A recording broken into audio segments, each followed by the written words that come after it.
Ladies and gentlemen, the Palace Press Officer, Undersecretary Claire Castro. Magandang araw, Malacañang Press Corps.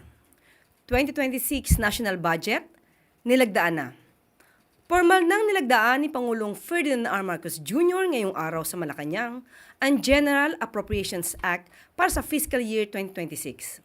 Ito'y nakasentro sa kapakanan ng mamamayang Pilipino bilang pangunahing puwersa ng kaunlaran sa bansa. Ang paglagda sa 6.793 trillion pesos national budget ay patunay sa kolektibong tugon ng ehekutibo at lehislatibo upang maiangat ang pamumuhay ng taumbayan sa larangan ng edukasyon, kalusugan, agrikultura, serbisyong panlipunan at pagpapatatag sa ugnayan ng national at local government at dedikasyon na isulong ang kapakanan ng mga kasundaluhan at iba pang uniformed personnel. Sa ilalim ng administrasyon ni Pangulong Marcos Jr., makakatiyak ang mamamayang Pilipino na ang 2026 budget ay tapat, masinop at tumutugon sa pangangailangan ng lahat. Bago nito, ipinapakita rin sa pagpasa ng 2026 national budget ang pagsulong ng transparency sa budgeting. Dahil sa kauna-unahang pagkakataon at sa pagnanais ni Pangulong Marcos Jr., naka-livestream ang proceeding ng Bicameral Conference Committee upang maitaas ang tiwala at kumpiyansa ng publiko at mapalakas ang pananagutan sa paggastos ng pondo ng bayan. Makakaasa po ang taumbayan na sa ilalim ng liderato ni Pangulong Marcos Jr., ang pondo ng bayan ay para sa bayan. Magagamit ito ng tama at mailalaan para sa kapakanan ng bawat Pilipino saan mang panig ng mundo. Upang talakayin ng mas malalim ang 2026 national budget, makakasama natin ngayon si Executive Secretary Ralph Recto at Acting Budget Secretary Rolando Toledo. Makakasama rin natin ang ilan sa economic team ni Pangulong Marcos Jr., sina Finance Secretary Frederick at DEPDev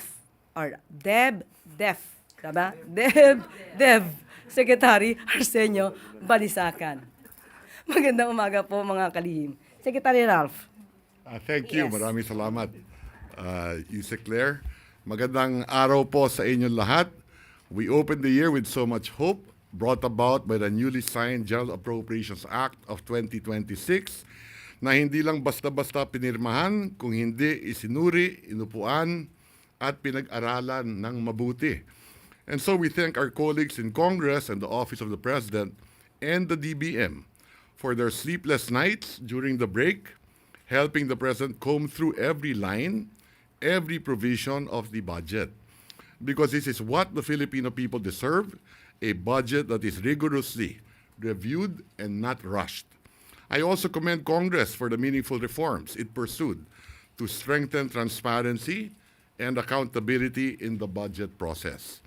Unti-unti nating ibinalik ang proseso ng budget sa dapat itong anyo, bukas at tapat sa publiko.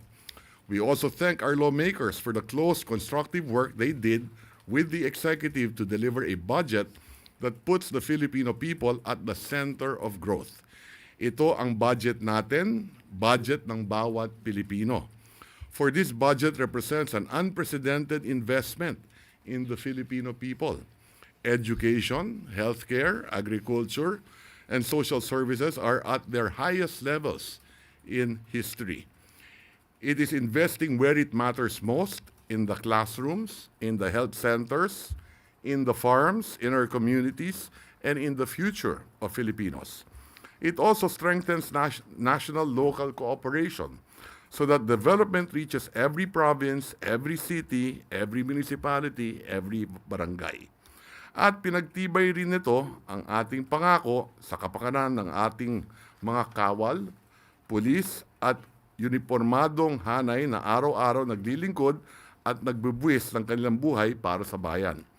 Yet the signing of this budget is only the beginning. Its true test is in its implementation. At dito na papasok ang ehekutibo. Kaya ang pangako namin ay simple. Sisiguraduhin naming totoong makikinabang ang taong bayan dito.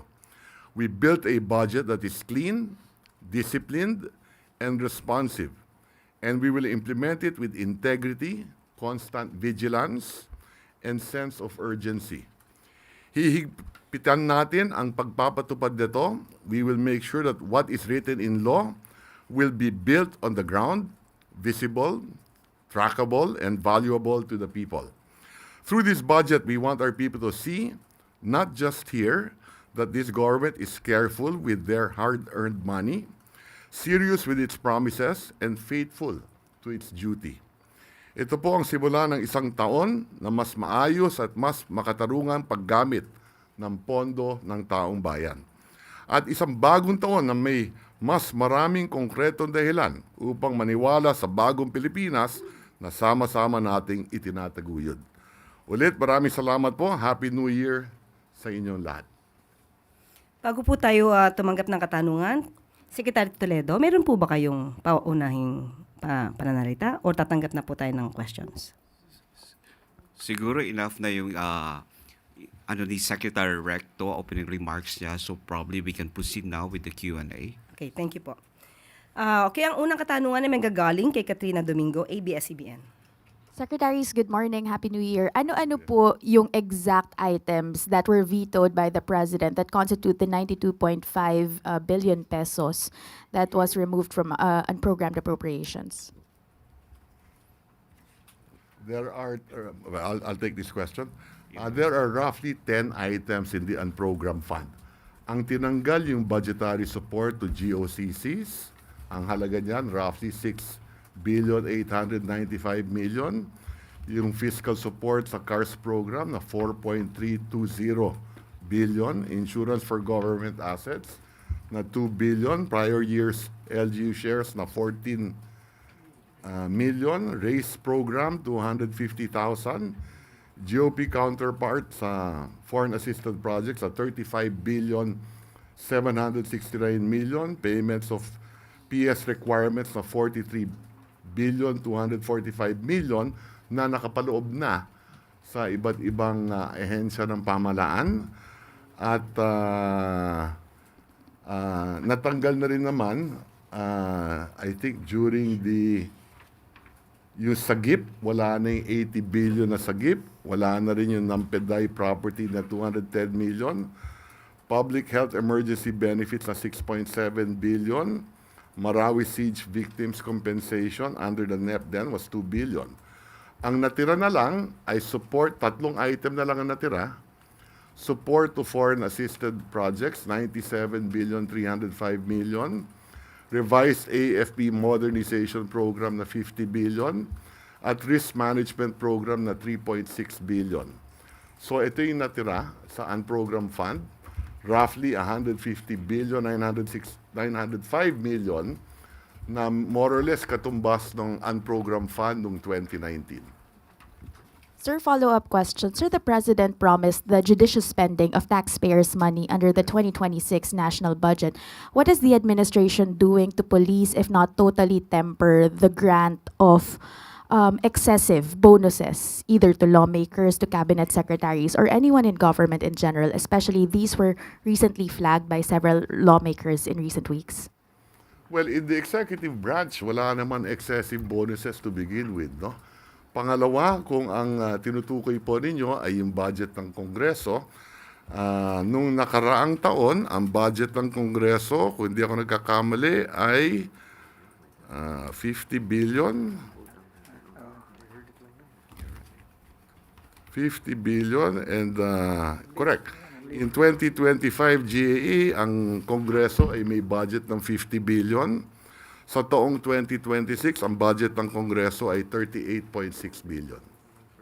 So nabawasan ng roughly 12 billion yung budget ng Kongreso in 2026 compared to 2025.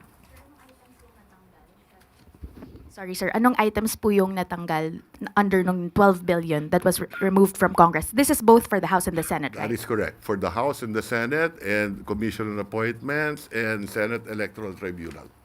I don't have the details with me, but maybe the DBM would have them. Yes, Sec. If I may, as far as the NEP of the Senate, and the rest of the Congress. Just to give you details, okay, for Senate, it's 7.5 in the NEP, and it increased to 8.5 billion. And then for Senate Electoral Tribunal, 329, and it became 389 million. Now, for the commission and appointments, it's 1.089 billion rather to 1.680 billion. Then House of Representatives, that is 17.2 billion to 27.7, and the HOR Electoral Tribunal 255, the same amount as far as the GA is concerned. So NEP level. Okay, thank you. Follow up? Yes, Ivan. Good morning, Secretary, sir. Sinabi po ng Pangulo, hindi hahayaan ng administrasyon na gawing backdoor for discretionary spending on unprogrammed appropriations. There will be strict guidelines, clearly defined triggers bago ho ma-release. What are we going to do differently this year? Kasi I suppose these are existing guidelines already. Those that existed the year before. Paano ho natin ito exactly gagawin? Well, unang-una, nabanggit ko nga kanina na nung nakaraan, meron yung SAGIP, Infrastructure and Social Programs sa lump sum na mahigit 80.8 billion. Wala na ngayon yan. So of the 10 items or more in the unprogrammed, ang natira 3 na lang. So what are the 3 items? Again, revised AFP modernization program na 50 billion.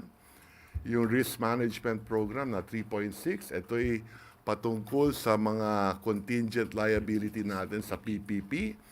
At yung support to foreign assisted projects na 97 billion.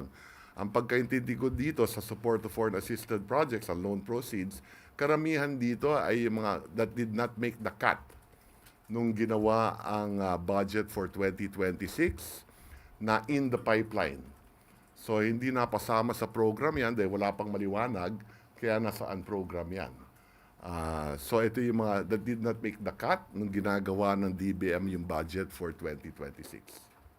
Thank you, Ivan. The next question will be coming from Tristan Odalo, Newswatch Plus. Hi, Secretaries. Good morning po. Morning. Sabi po ni Pangulong Bongbong Marcos kanina rin sa speech niya na he will not allow political intervention sa implementation po or sa rollout ng social services, lalo na yung sa mga programa ng gobyerno. So how exactly is this administration plan to execute? Because isa po sa mga concern, for example, yung sa medical assistance, nagiging patronage politics din po dahil yung mga existence ng guarantee letters coming from politicians. So ano po yung, what will we do differently this time?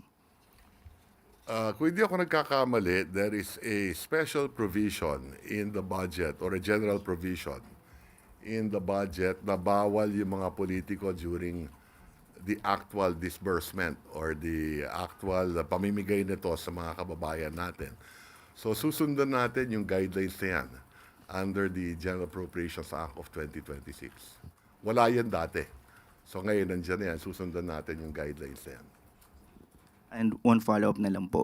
Bago po mapirmahan yung budget, marami pong naglabasang pahayag din mula sa mga lawmaker na hindi pumirma sa or hindi pumabor sa budget because sabi po nila iba't ibang variations daw po ng pork barrel pa rin sa 2026 budget. May sabi po ni Senator Amy, meron daw pong giniling pork itong budget na to or soft pork na sinasabi nila. Sa pag-aaral, sa pagre-review ng Malacañang, ano pong masasabi nyo? Pork barrel free po ba itong 2026 budget? Yes, sa tingin namin, pork barrel free. Dahil hindi naman pwede makialam ang legislator pagdating ng executing the budget at purely executive function na yan pagdating ng execution of the budget.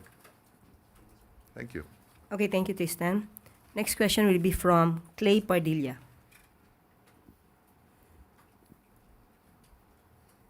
Okay, let's go to Chloe Hufana. Good morning po. I guess to DBM or Secretary Recto. With the 2026 budget reportedly cutting back on flood control project allocations, how does the administration plan to achieve the DBCC's 6 to 7% growth forecast through 2028? And which sectors will likely drive growth and what measures are in place to mitigate potential headwinds given these fiscal adjustments? Maybe with the Sec RC. Sec RC. Well, for the budget of 2026, that is expected to support a growth of 5 to 6%. And next year, that will be from 5.5 to 6.5, and then 6 to 7 in 2028. Now, in the last couple of years, it has been consumption spending that has driven growth, accounting for nearly 3/4 of the GDP. No? That's on the demand side, and if you look at the supply side of the economy, that's services. And in the consumption, that's likely going to be still supported by employment, a growth in employment, and remittances. No? But we also expect the rebound of consumer confidence this year. No? Because as you have seen in the data in the third quarter, consumption spending it slowed down sharply from over 5% to just 4.1% in the third quarter because of that reduction in the confidence of our consuming public. That we expect to rebound this year as inflation continues to be low. For the entire 2025, inflation has been down to 1.7%, and that is expected to continue this year. We're actually targeting just 2 to 4% inflation but I think we will achieve less than that. And also interest rates have been coming down, and we have been reading the papers with BSP saying that they will continue to follow that rate reduction. And globally, the pessimism in the trade and investment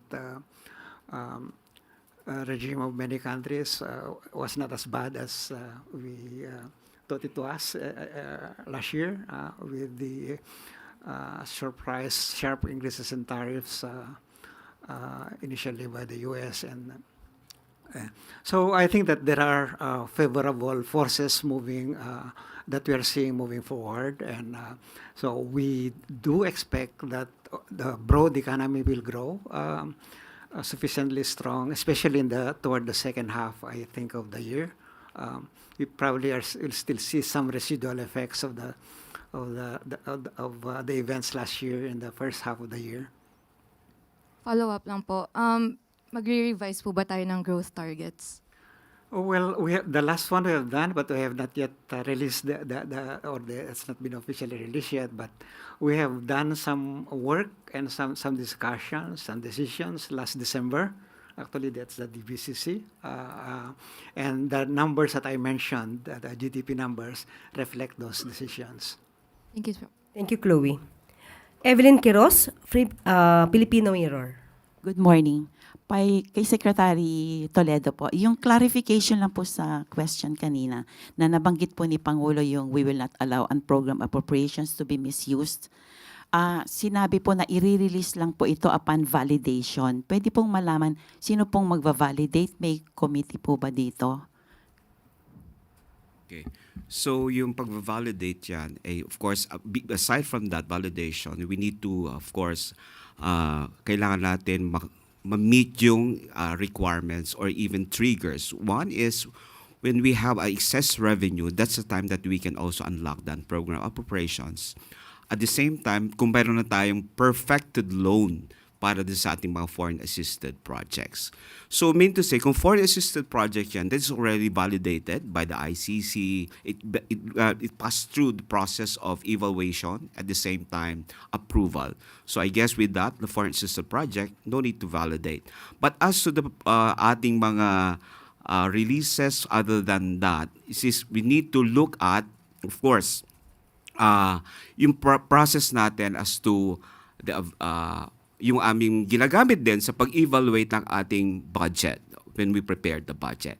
And that is yung ating, okay, One is it should be aligned with the plan of the national government. Second, it should have ready for implementation, of course. And of course, yung ating prioritization as far as the agency is concerned. So those are just some of the validation that we need to look at when we release the unprogrammed appropriations. Sir, follow-up lang po. So, kasi po, kaya ko po ito natanong dahil yung mga flood control issue ng nakaraan, nandiyan naman din po kayo sa opisina na yan. So, ang sinasabi niyo po ba, maiiwasan na itong nangyari nung nakaraan sa panahon ng dating kalihim ng DBM? Definitely, mawawala as mentioned by Secretary Recto, actually wala na rin yung pagkukuhanan natin ng mga ganyang pondo. And very limited na lang, 3 na nga lang eh. So mean to say, hindi na mangyayari yung nangyari ng nakaraang taon o nakaraang mga unprogrammed appropriations natin. So definitely that will not happen already because as mentioned ba, 3 na lang yung prioritization natin na kailangan. Which is very strict na yung ating pag-i-evaluate niyan given, of course, yung limited fiscal space that is available to us. Thank you po. Thank you, Jean. Yusek, pwede pang kay Secretary go Go. ahead Isa po, lang po. Ma'am Evelyn, yes. Secretary, nabasa ko po yung nabanggit ng Pangulo na this budget further strengthens the PhilHealth with nearly 129 billion, including the 60 billion directed to be restored yung sa PhilHealth. Pwede po bang malaman kung kailan naman po maibabalik yung PDIC fund amounting to 107 billion? Thank you po.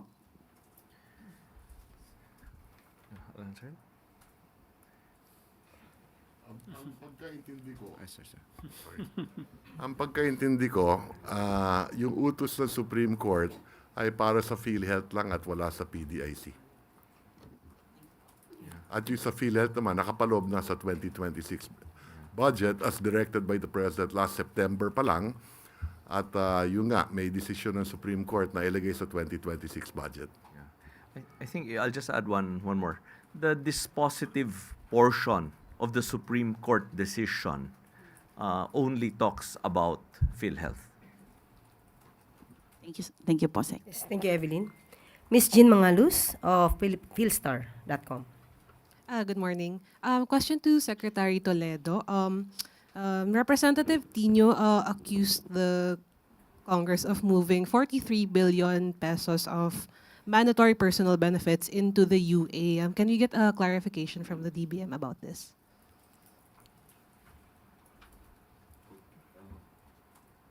Okay. Yung ating kasi unprogrammed appropriations which actually total na mention kanina ni Secretary Recto na natin niya ibig sabihin na veto ng presidente as far as the personal services requirements. Okay? So, yung nilagay kasi some of those program already under unprogrammed appropriations ay nilagay na natin sa budget ng ahensya which is transferring lang from the unprogrammed appropriations at nilagay na natin sa program. One of which is yung ating mga daily subsistence allowance na nilagay na natin siya doon sa ahensya ng gobyerno rather than put it in the NPBF. So inilagay na natin doon sa ahensya mismo. So, yon. Actually, ang nakalagay po doon is yung para sa benefits 1.02 billion na nilaan po sa NPBF ay benefits para sa karagdagang doktor, nurse at ibang allied medical positions ng mga hospitals, treatment and rehabilitation centers na nasa ilalim na po ng Department of Health. Okay. Ang eksaktong bilang po ng posisyon na gagawin ay tutukuyin pa ng DOH na isubmit sa DBM para i-review at evaluate yung upang sagutin po ay consistent po sa kasalukuyan staffing ng ating mga hospital. So, yung PGF naman po, ang programa pong nandyan mismo ay para doon sa ating supposed to be pension and gratuity funds ng ating mga MUP. Okay? So, nandun na rin naman po sa programa, sa ahensya, doon sa ating mga ahensya. Like for example, in the Department of DILG and the DND. So Bala, it wasn't removed, it wasn't put into the UA, na-distribute lang siya to the appropriate agency. No, yes, you're right. It was already distributed, and those are mandatory kasi yan. Kailangan natin bayaran yan kasi kundi baka magwala sila sa... So, because those are already earned already as their benefits. So that should be put in the proper place which is already programmed in the specific agency budget. Sa madaling salita, if I may, sa madaling salita, enough yung PS budget requirements under the program fund. Oh, isa pang question. So we heard from the president himself that political involvement is not allowed. So can we ask what happened to alleged soft pork and patron political programs like the MAIFIP and the AIX, which have been accused of being used for patron politics? Well, like I said earlier, merong general provision in the budget na pinagbabawal ang politiko to be present during the distribution of this ayuda. Halimbawa, susundan natin kung ano yung nakapaloob sa General Appropriations Act. Yun na rin yung guidelines natin. Pero what would this enforcement look like? May penalties po ba yung mga politiko na sasama sa mga programs na ganito? We will look into that. But like I said, there is already a general provision. I think it was also quoted, if I'm not mistaken. Susundan natin yung guidelines na yan. Thank you, Jean. Follow-up question from Ivan Mayrina.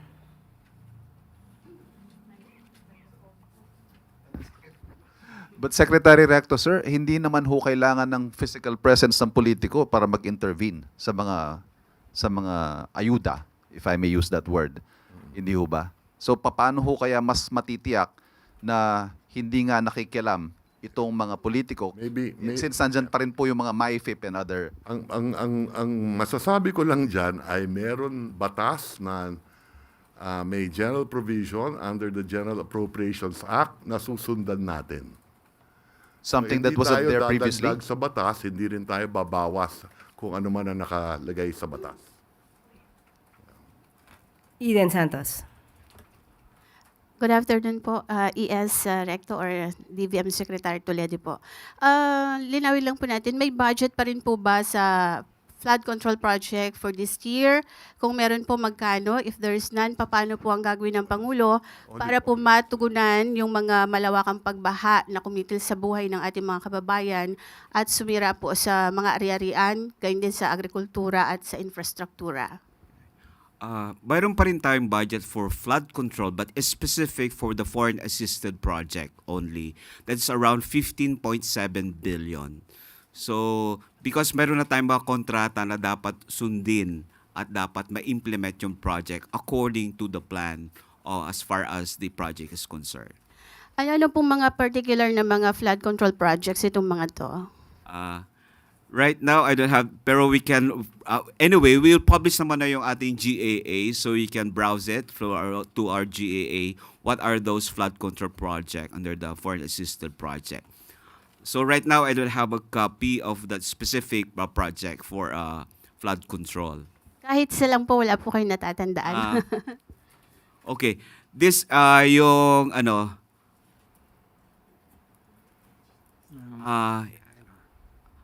ano yun? Resilience, yeah. Actually, that is for the resilience project of the DPWH. IPIF, yes. Okay. I think that is through the JICA loan natin. Yes. Thank you very much. Yes, Letra, yes. Related pa rin po dun sa alleged pork, dun po sa 32 billion na Farm to Market Road na project, sino pong nag-identify ng mga popondang proyekto? Ang pagkaintindi ko dyan ay Department of Agriculture yan. Ang nagbigay na listahan ng farm to market roads. Yung mga congressman po, wala silang... Wala akong alam dahil nung napanood ko yung BICAM, doon pinasok sa BICAM to, nagkaroon pa nga ng sagutan kung matatandaan natin sa PICC. So ito yung plano ng DA. na binigay sa Kongreso for the farm-to-market roads. Isa pa po, binanggit ni Senator Amy, sumulpot lang din daw ito sa BICAM, yung Presidential Assistance to Farmers. Isang uri rin daw po ito ng ayuda. Pwede pong malaman ano po itong pondong ito? Ang pagkaintindi ko dyan ay nakapaloob na yan in the General Appropriation or in the GAB version.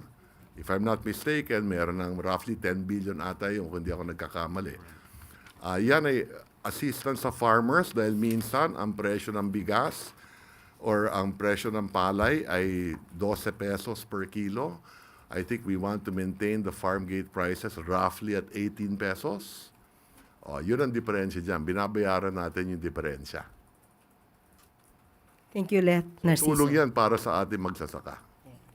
So, hindi pork barrel yan. Sa mahigit 2 million farmers kung natatandaan ko. Thank you, ES. Thank you, Let Narciso of DCRH. Sam Mendinilla. Yes. Good afternoon po. I-clarify ko lang po. Bali yung pag-veto po dun sa 92.5 billion, walang expected na magiging may stall na government program dahil dun sa na-veto na yung amount. Wala naman. Wala ako nakikita dahil unang-una, sa tingin ko, walang excess revenue na ganun kalaki. Kaya kahit na ilista pa natin yan sa UA, palagay ko sapat na yung makokolekta lang natin para sa program at walang masyadong excess revenue. Kaya hindi na kailangan yan sa unprogrammed funds. Clarify ko lang rin po. Na-explain po ba ng Congress kung ng BICAM bakit nila in-include yung 92.5 billion dun sa GAA? Hindi naman na-explain, pero kung hindi ako nagkakamali, marami dyan kasama talaga sa NEP nung una pa lang. But then we know na ako naman galing sa Department of Finance, alam ko naman yung takbo ng revenue ng ating pamahalaan, kaya alam natin na for next year, hindi tayo makakakolekta ng napakalaking excess revenue. Dahil mataas na yung mga target ng revenue ng Department of Finance sa tax revenue at non-tax revenue. Last na lang for my part. How will you compare yung 2026 budget dun sa 2025 budget?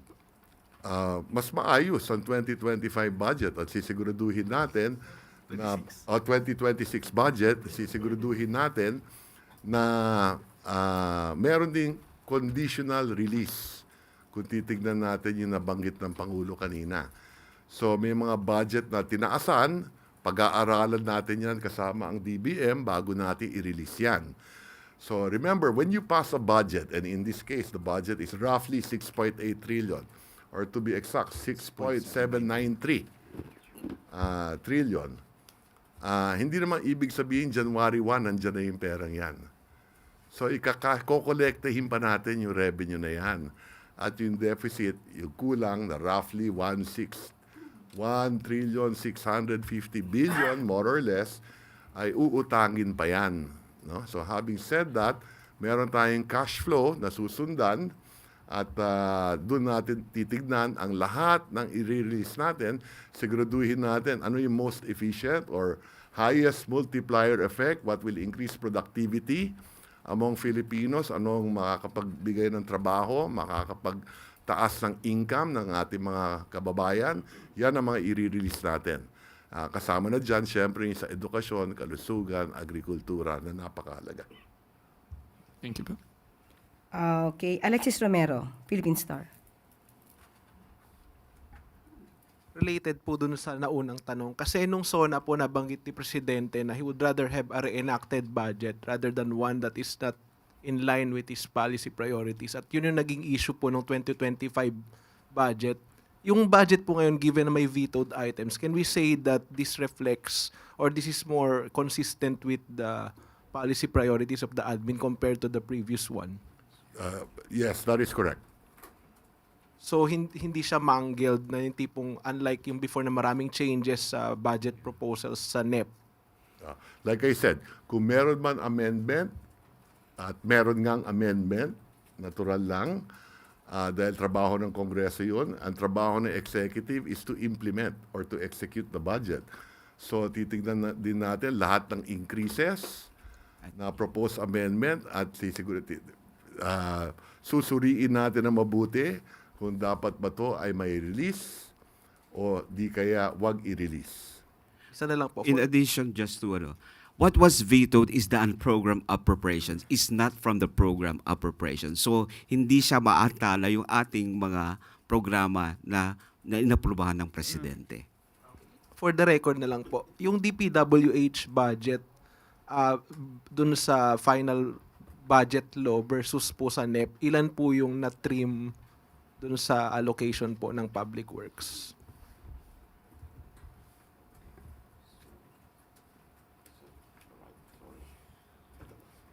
Kung hindi ako nagkakamali, ang NEP was 850 billion, roughly. Di ba? More or less, no? The budget NEPS is 881 billion, and our GAA enrolled, or the GAA is at 530 billion, so a difference of 351 billion. Salamat po. Thank you. Kat Domingo, ABS-CBN. Hi, sir. Sir, I understand that you will be publishing the GAA soon, but one contentious issue in every budget is the President's confidential funds. How much is the President's confidential funds under the 2026 GAA? And how much is the difference, whether higher or lower, compared to the previous confidential funds? Okay. So let me just get the exact data. Sorry. Okay. For confidential intelligence fund, okay, there's a for 2026, there's a total of 11.8 billion based on the GAA, okay, and 2026, so it increased or decreased from the 12.120 billion that is coming from the 2025. So bumaba actually by around 302.2 million pesos yung contingent, rather confidential intelligence fund. Sir, It's for the total.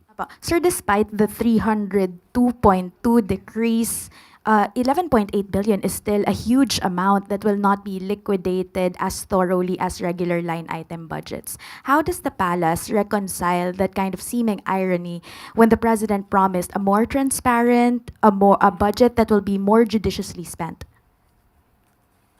Okay. Well, we just have to follow what is in the joint circular with the DBM and COA. So we have to follow those rules and regulations. That is the basically that we follow in terms of the accountability or accounting of the confidential fund and intelligence fund. And also, per our general provision, we need to report that to House of Representatives and Senate at the same time from the Office of the President. So it will be monitored accordingly. Okay.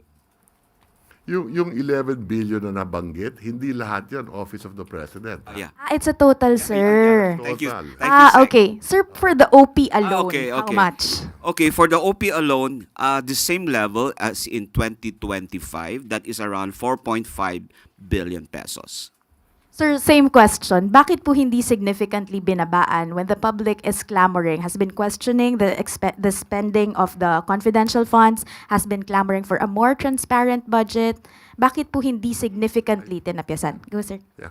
I think it is transparent in the sense that the OP reports directly to the Senate President and to the Speaker of the House. So the OP submits reports to the House of Representatives and to the Senate President. Sir, last na talaga And to from my, COA. yes, sir. Sir, last from my end, for the Executive Secretary, as a former lawmaker, what do you make out of the so-called safeguard on the prohibition on politicians in the distribution? Because a lot of people feel that it is somehow a form of tokenism, because even if they are not present in the distribution, they can still give out guarantee letters. People still can line up in their offices because that is not qualified as a distribution per se. I'll put it this way. It's the first time that we have such a provision in the General Appropriations Act. So subukan natin muna. Chloe Fana? Kay Sec RC po, follow-up lang po dun sa growth kanina. What led to the downward revision po for 2026 and 2027, and how will it impact fiscal deficit ceiling for those years? The the reason for the scaling down of the growth, well, it's arose from the realities that we saw and we have been seeing both globally and domestically. As you have seen in the various reports of IMF, World Bank, ADB, while the global climate, economic climate has improved a bit in the second half of the year, we haven't really gone back to the kind of growth expected before April of last year. So in other words, there's still that uncertainty faced globally, and that is impacting on us as well. We are an open economy to begin with.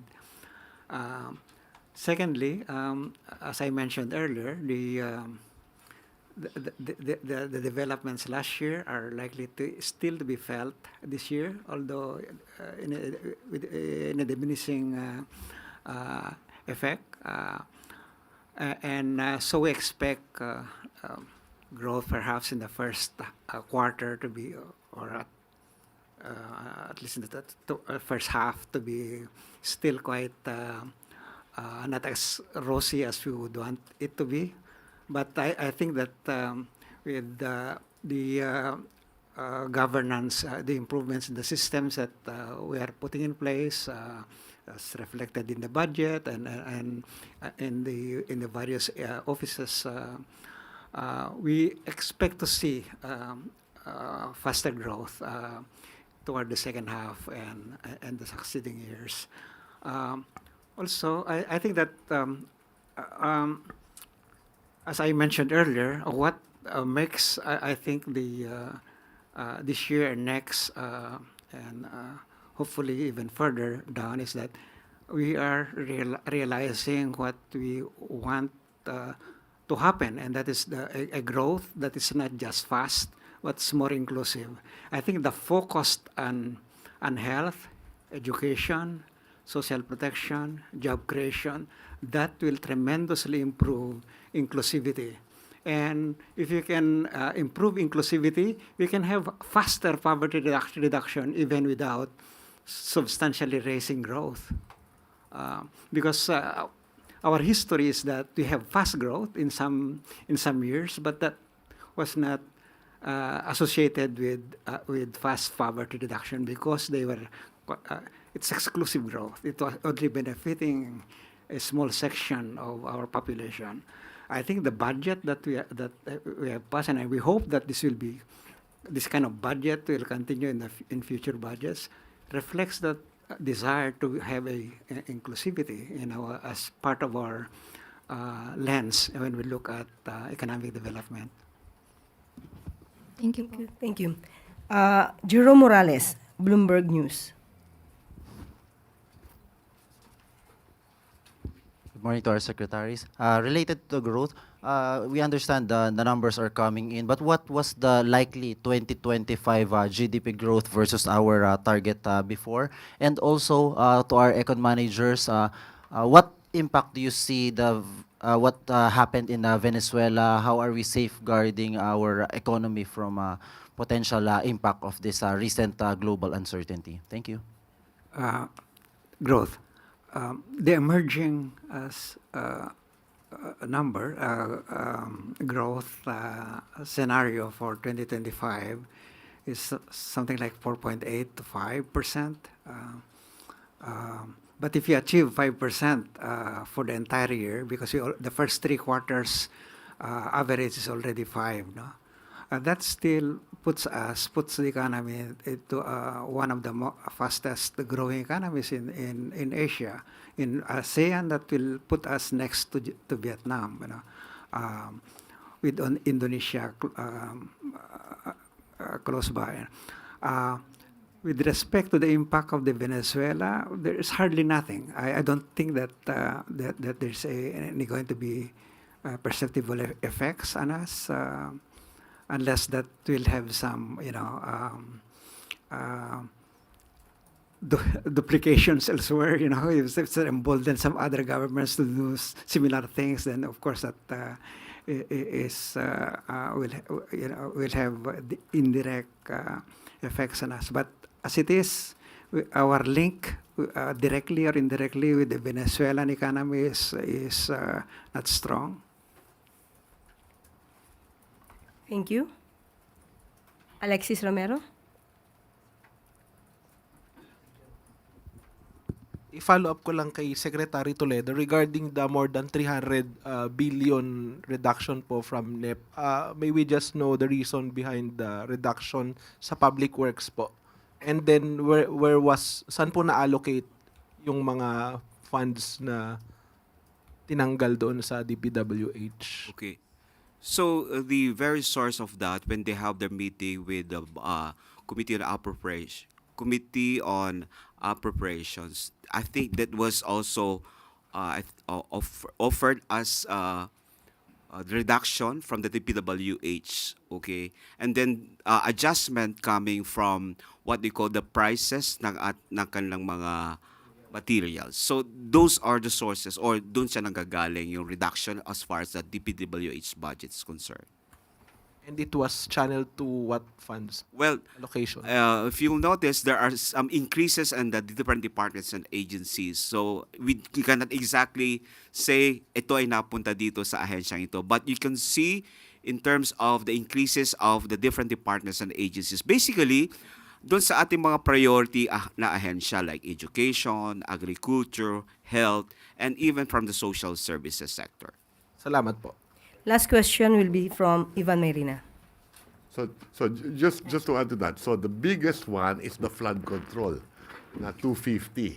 Na yun yung minove from DPWH to DepEd, to DOH, to DA, to DSWD, plus the material savings. Nabanggit po ni Secretary Recto, uutang pa ho tayo ng 1.6 trillion, if I got that correctly, More or sir? less in 2026, yes. What does that mean in terms of our debt to GDP situation and our targets? Yeah, it is within the fiscal framework plan. The deficit for 2026 will roughly be 5.3%. Next year, that will go down to 4.8%. And in the following year, that will go down to 4.3%. So basta steady yung pagbaba ng deficit natin, your debt to GDP will also go down. So for this year, well, more or less, nung umupo si President Marcos in 2022, the debt to GDP was about 62%. Today, we're at 61%. Thank you very much.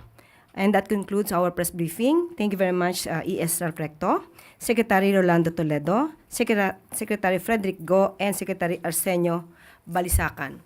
Sa mga susunod na araw ay tatalakayin din natin at tututukan natin ang mga nilalaman ng GAA kasama ang pamunuan ng iba't ibang ahensya. At dito na po rin tatapos ang ating press briefing.